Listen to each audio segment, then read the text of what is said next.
À midi, sur les pentes à demi sableuses et couvertes d'héliotropes, comme d'une écume qu'aurait laissée en se retirant les vagues furieuses des derniers jours, je regardais la mer qui, à cette heure, se soulevait à peine d'un mouvement épuisé et je rassasiais les deux soifs qu'on ne peut tromper longtemps sans que l'être se dessèche, je veux dire aimer et admirer. Ces mots devenus musique, par la grâce d'un style tellement vivant, charnel, c'est Albert Camus qui nous les offre. Et c'est aussi Pascal Chabot, notre invité de ce soir, qui nous les propose dans son nouvel essai « Un sens à la vie ». Merci à toutes et à toutes d'être présents ce soir. Bienvenue dans Libre Ensemble. Libre Ensemble, Catherine Ax, Jacques Nizan. Pascal Chabot, bonsoir. Bonsoir. Vous êtes philosophe, conférencier, enseignant à Bruxelles. En une dizaine de livres, vous vous êtes intéressé au temps, au langage, à la notion de qualité et au burn-out aussi. Alors naturellement, aujourd'hui, la notion de sens ne pouvait que naître en vous, puisque c'est un peu, ça regroupe un peu toutes ces anciennes thématiques. Quel sens donnons-nous à ce qui nous arrive, à ce que nous faisons? Vous allez nous répondre ce soir. Donc, au travers de ce livre, Un sens à la vie, paru Enquête philosophique sur l'essentiel, paru aux presses universitaires de France. Les mots que je viens de citer d'Albert Camus et que vous citez en page 90 de votre ouvrage, vous nous les proposez comme quoi? Comme un remède à notre perte de sens. On peut encore croire, comme Camus, à la beauté. Nous allons développer évidemment d'abord la définition de mot sens. Mais qu'est-ce qui vous a donné l'envie d'écrire ce livre tout d'abord? C'est une envie que j'avais depuis très longtemps, tant le terme sens est au centre d'un carrefour, qui est un carrefour à la fois philosophique et puis un carrefour existentiel, un carrefour d'interrogation sur le travail, sur ce qu'on vit. Bref, le terme est souvent usité, il revient dans tant de conversations sur ce que nous vivons et je me suis intéressé à la question du burn-out et là aussi il est absolument central. Et on le convoque toujours d'une certaine façon pour, je dirais presque pour mettre fin à la discussion en disant mais là ça a du sens ou bien là nous sommes d'accord, cela n'en a pas. Et la philosophie sans doute commence là où l'évidence s'arrête, c'est-à-dire que quand on veut être un peu plus pinailleur et demander mais finalement qu'entendez-vous par ce sens qui serait là ou qui ne serait pas là, on entre en philosophie véritablement. Ce qui m'intéressait, c'est pas tant de dire qu'est-ce que le sens, parce que ça c'est une question qui est terriblement complexe et un peu péremptoire. Par contre, que cherche-t-on en cherchant du sens et pourquoi va-t-on convoquer ce thème-là comme s'il était la bannière d'une vie bonne ou pour certains le repoussoir de ce que l'on désire fuir.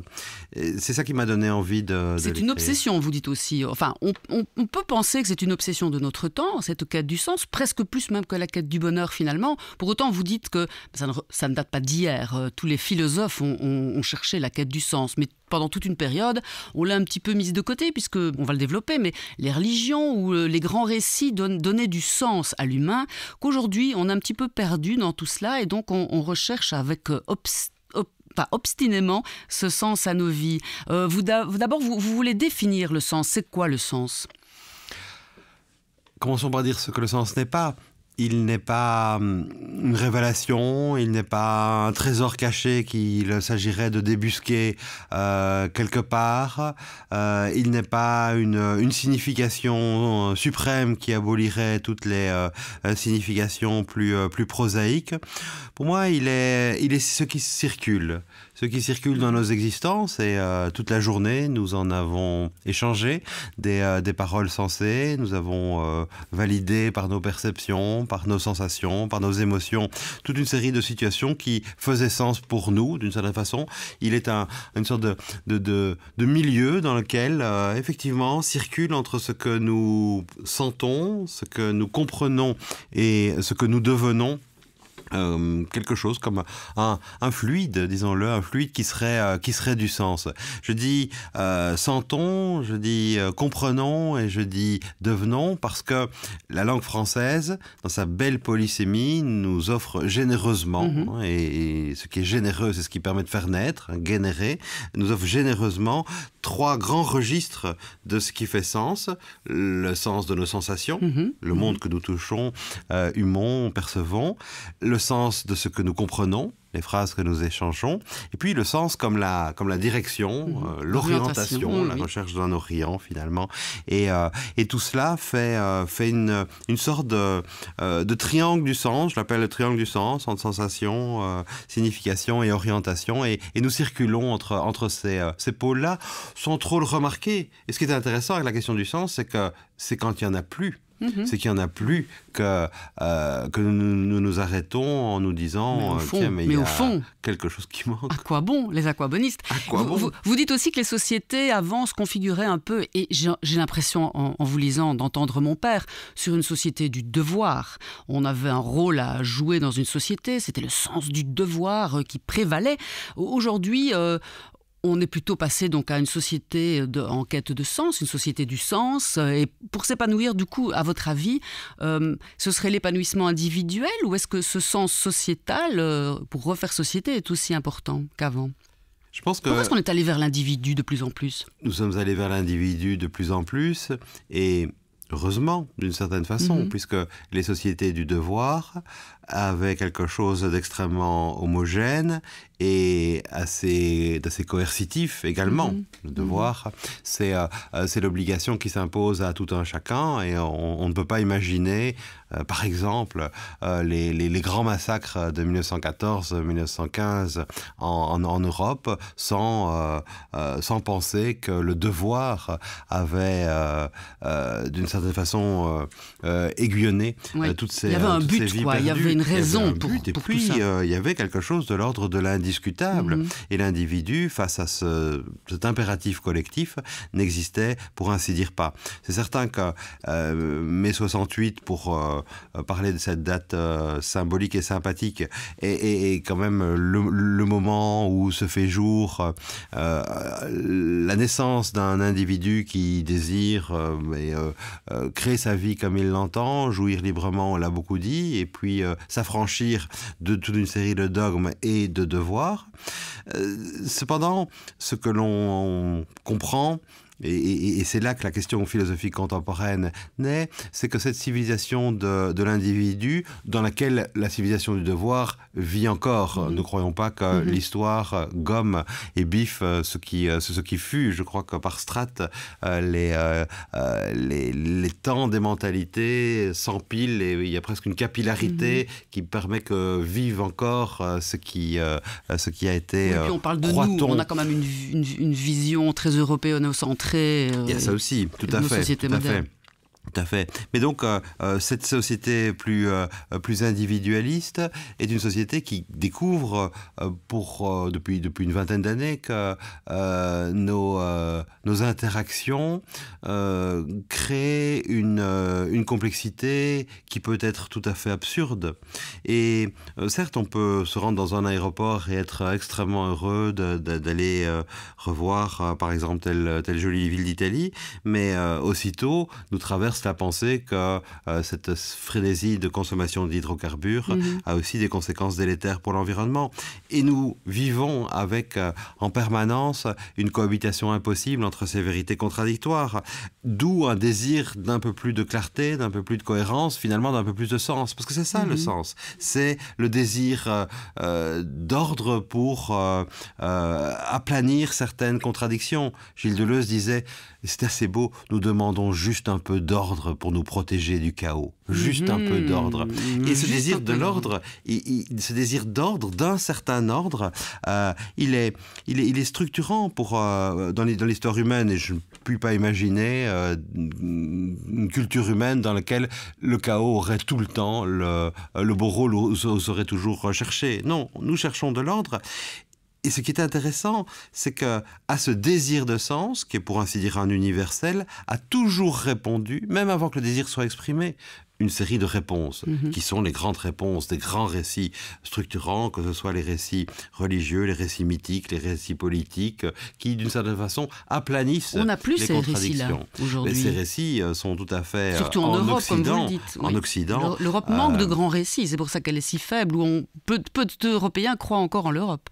Alors, ce sont deux questions différentes, parce qu'il y a l'estompement des grands récits en Europe et la question du grand récit européen, qui, d'une certaine façon, est un des meilleurs candidats, à mon sens, pour prendre le relais d'autres grands récits que la postmodernité, avec notamment Lyotard, a déclaré soit obsolètes, soit non opérants. Alors, totalement obsolètes, non, ils ne le sont pas. Ils continuent, évidemment, dans l'espace social, qui est un espace social tout à fait pluriel, à circuler aussi, mais c'est vrai que la part de devoir en eux, la part de dogmatisme en eux imprègne beaucoup moins les individus, et la quête de sens qui peut se faire jour partout ne peut plus être prise en charge par ces récits, qui sont aussi, ne l'oublions pas, très souvent des récits d'un autre âge. Oui. Nos questions et notre absurde contemporain n'est plus l'absurde, par exemple, auquel Camus ou Sartre faisaient face. Quand on pense au néant ou à la nausée chez Sartre, on pense à cette grande scène dans La nausée de 1943, où l'héros est face à une racine de marronnier. Vous voyez, une racine de marronnier, et là, il voit l'étrangeté d'exister, parce que la racine de marronnier, c'est le tout autre. C'est finalement le tout autre, c'est l'en-soi du monde. Si on veut voir le décalage qu'il existe à 70 ans plus tard... Oui, quand vous dites à vos étudiants la racine de marronnier, je ne pense pas qu'il y en ait un qui visualise. Alors, ça, je ne sais pas, mais en tout cas, mes étudiants ne connotent pas du tout la racine de marronnier avec l'absurde ou avec le néant. Oui. Ils la connotent au contraire, pétrie de développement personnel, avec une reconnexion à la nature, à fait, oui. Avec toute une série de séminaires où on va enlacer les arbres ou leur murmurer des choses. Donc on est dans une autre époque, on est véritablement dans une autre civilisation. Les problèmes que nous avons sont des problèmes qui ont émergé d'une société hyper technologique, extrêmement complexe. On va y revenir. C'est là qu'on cherche différemment du sens. Vous parlez aussi de Tolstoï et sa quête du sens, finalement, qui n'est pas éloignée de celle que je pourrais avoir aujourd'hui, malgré sa célébrité, malgré son art. Il a vraiment des pensées suicidaires. Il va chercher un peu partout, jusqu'à dans la religion d'ailleurs, avec laquelle il aura un petit peu de difficulté à la fin. Mais vous dites que finalement, il va tenter de mêler sensation et signification, sensation et orientation. C'est un peu ce que nous cherchons aussi, nous, et puis on va y revenir dans la technique ou dans... Oui, on cherche dans l'affect, effectivement, en fait. On cherche effectivement quelque chose comme un alignement intéressant et juste entre ce que nous sentons, ce que nous exprimons et les directions que prend notre vie. Ce que vous disiez, à l'aéroport, on a envie d'aller voir une belle ville, mais on sent que...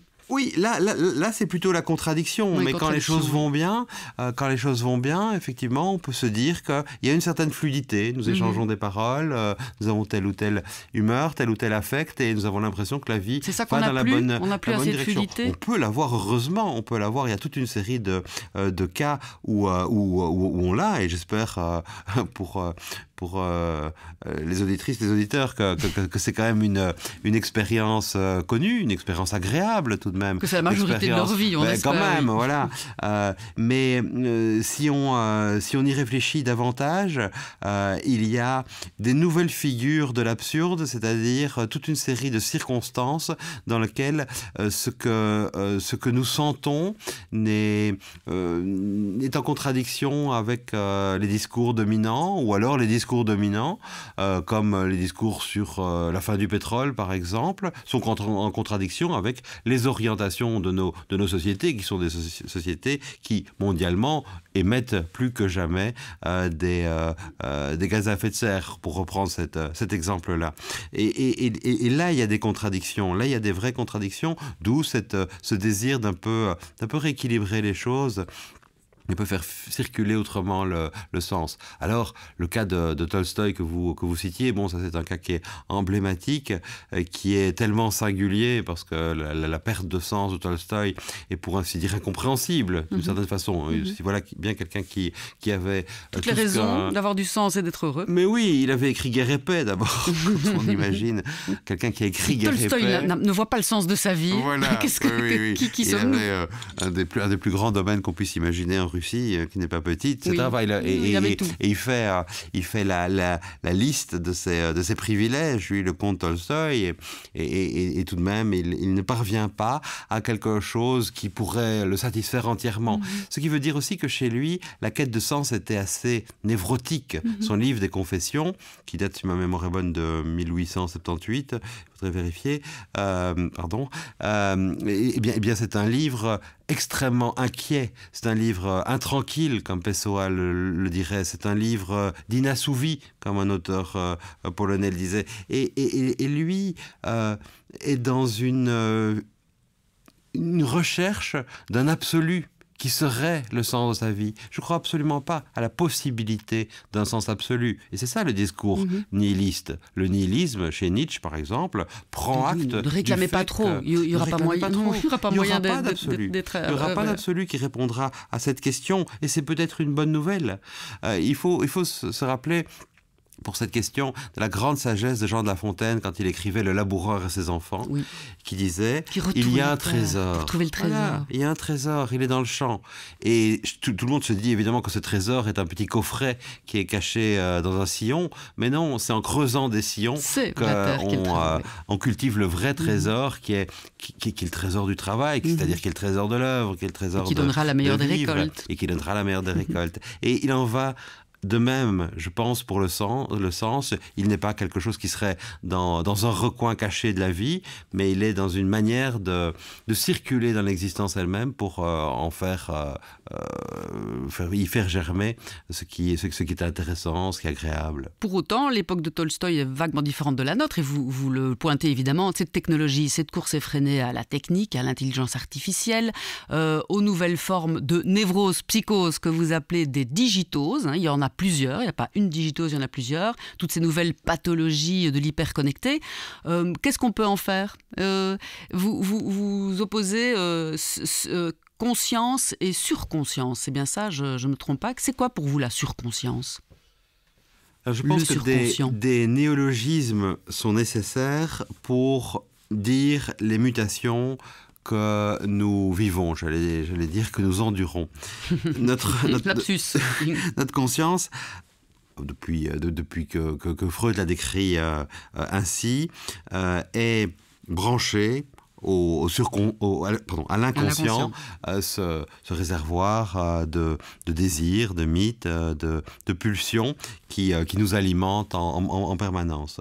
Or, il me semble que depuis que nous faisons environ 200 fois par jour le geste de consulter un écran, que ce soit celui de nos portables ou autres, nous sommes moins connectés à l'inconscient, à son imaginaire, à ses associations libres plus fluides et plus contemplatives, pour être au contraire branchés à ce que l'on peut appeler le surconscient, c'est-à-dire ce dôme numérique d'informations, de données, de savoir auquel nous nous raccrochons sans cesse. Et bien des journées sont des allers-retours, des va-et-vient continuels entre notre conscience du présent et notre connexion à ce surconscient qui est un surconscient davantage de l'avenir. Et souvent, on est dans un rendez-vous pendant, je sais pas, une demi-heure, 3/4 d'heure, et puis on le quitte et directement, on va aller voir dans le surconscient ce qui s'est passé, par exemple, dans nos réseaux. Une plage d'une heure ou deux, vous le disiez il n'y a pas longtemps dans une émission de confrères, une plage de lecture seule n'existe plus. Et je l'avoue, le téléphone, on va quand même aller voir, parfois chercher la signification d'un mot, comme vous le dites, sur Wikipédia. Il y a toujours toujours une connexion à ce téléphone ou cet ordinateur. Tout à fait. On ne sait plus se décrocher. Nous ne parvenons plus à exister sans consulter le surconscient qui va toujours davantage se développer, dans lequel des intelligences artificielles circulent déjà et circuleront toujours davantage pour calibrer de mieux en mieux ce surconscient à notre conscience et y générer toute une série de désirs évidemment. Qui sont des désirs aussi consuméristes. Bon, alors ne soyons pas directement trop pessimistes, parce que cet élargissement de la conscience est fabuleuse. Elle a bien des choses tout à fait fabuleuses. Élargissement des possibilités de communication, élargissement du savoir, possibilité de faire circuler telle ou telle, que sais-je, telle ou telle pétition, telle ou telle information partout sur la planète. Le village global, comme l'appelait. Le village global, comme on l'appelait. Il y a quelque chose de mythique dans cette expression. Mais, on l'utilise de moins en moins. On l'utilise de moins en moins. C'est une expression véritablement de Marshall McLuhan, donc, finalement, qui a été très popularisée dans les années 70 et 80. Mais s'il avait su. Oui, mais ce qu'il faut aussi dire, après avoir constaté cet élargissement et ses bénéfices, c'est que de même qu'entre le conscient et l'inconscient, il y avait des heurts, des conflits, des clashs qui s'appelaient névrose et psychose, de même il faut documenter aujourd'hui les conflits entre le conscient et ce que l'on appelle le surconscient. Et ça, je propose de les nommer des digitoses. Ok, et c'est quoi les symptômes ? Alors, les digitoses, cela dépend quel type de digitose, mais je crois que le burn-out, l'éco-anxiété, la rivalité avec les intelligences artificielles, ou alors ces digitoses machinoïdes qui caractérisent des humains qui ressemblent à leurs machines. Les humanoïdes, c'était les machines qui ressemblent aux humains, mais des humains qui ressemblent aux machines, on en croise beaucoup, et on en croisera sans doute de plus en plus. Et ce sont surtout des humains qui sont finalement pilotés par les intelligences artificielles. Ce sera ça, les machinoïdes du futur. Donc des symptômes différents, mais une nouvelle nécessité de repenser la santé mentale. Les catégories de la santé mentale ordinaire ne sont pas toujours suffisants pour parler, par exemple, de burn-out lié à une surcharge informationnelle, ou alors une nécessité de finalement d'intégrer toute une série d'ordres contradictoires venus de la conscience, venus du surconscient. Voilà, le contradictoire. On peut faire une petite parenthèse. Je voudrais vous entendre à propos de ce burn-out sociétal, qui était un précédent ouvrage dans lequel vous cherchiez les conséquences et les causes de ce burn-out social et sociétal. Et vous dites souvent, vous disiez que ça témoigne en fait d'une mauvaise relation entre l'individu et la société. C'est dans ce lien-là en fait que le problème se pose. C'est une maladie, ce serait une maladie, le burn-out, de la relation entre société et individu ? C'est une façon de l'exprimer. Le terme burn-out est un terme large qui dépeint un épuisement professionnel qui peut être tout à fait multifactoriel, avec des causes systémiques, des causes qui dépendent véritablement de l'organisation, des causes qui se rattachent parfois à la manière dont le pouvoir est exercé. Ça, on ne dira jamais après assez le mystère du pouvoir et de ses usages et les dégâts dont il est capable, évidemment.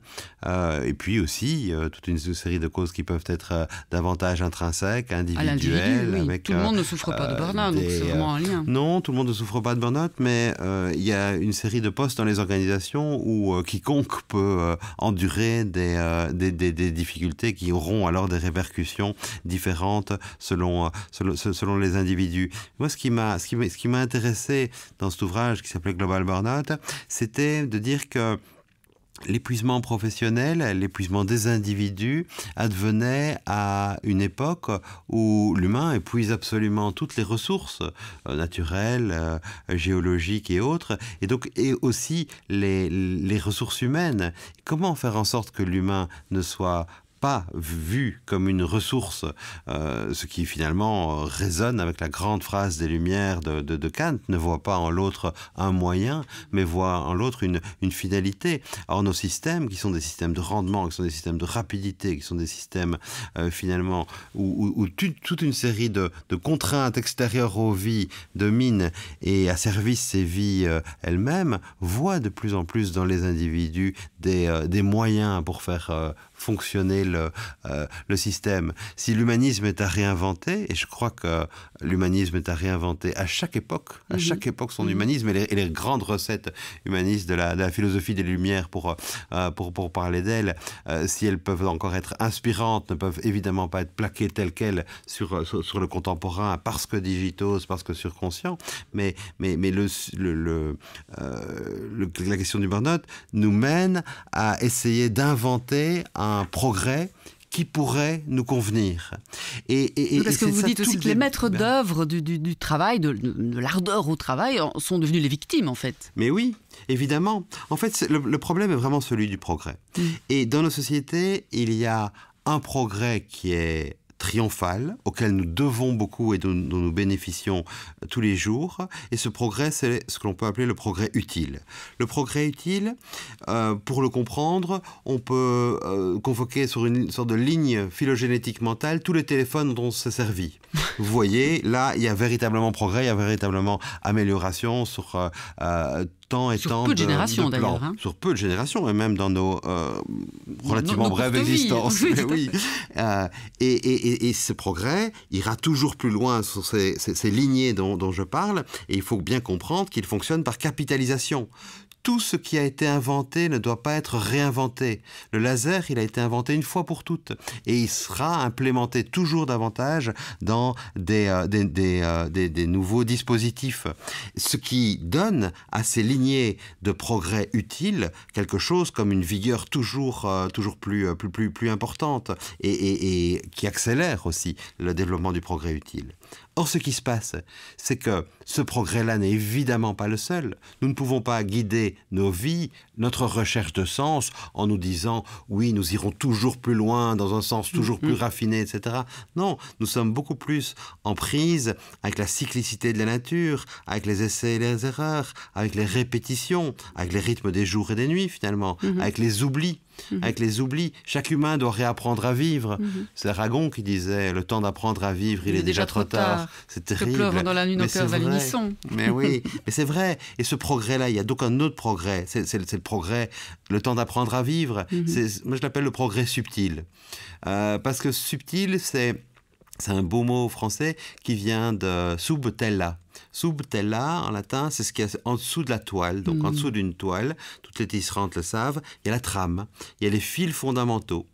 Et progresser dans l'art de nouer ces fils, donc dans l'art d'être relié à soi, relié aux autres, relié à la nature, c'est ça, en fait. Relié à la philosophie, relié à la culture, relié à ce qui est aux grandes œuvres, et relié à quelque chose comme l'universalité de l'expérience humaine. Vous le dites. Bon, là, il y a un progrès. Voilà. Et c'est ce progrès-là... Faire alliance. Oui, c'est l'alliance. Avec la nature et l'autre. Oui, et de façon la plus intelligente qu'on puisse imaginer. Et là, il y a un autre type de progrès. Il y a un progrès subtil qui est finalement de l'ordre du je ne sais quoi, difficile à caractériser et donc qui souffre d'une invisibilité dans nos sociétés qui profite évidemment d'un triomphe technologique et économique. L'humanité doit marcher sur deux jambes. Il y a le progrès utile, il y a le progrès subtil. Ça ne sert à rien de jouer l'un contre l'autre, mais de mettre plutôt l'un au service de l'autre. Et si on veut penser quelque chose comme le progrès humain, c'est à les réconcilier qu'on doit travailler. Alors, cette émission touche sur sa fin et je voulais signaler qu'en fin d'ouvrage, de votre ouvrage, Un sens à la vie, enquête philosophique sur l'essentiel, vous nous proposez un schéma qui est très sympa. Et alors voilà, autour du sens, hein, les grands, le triangle avec les trois notions les plus importantes que vous nous donnez, c'est l'universel et le singulier, hein, le lien, on vient un peu d'en parler, la qualité, sans doute la qualité de nos échanges, et puis la passion raison.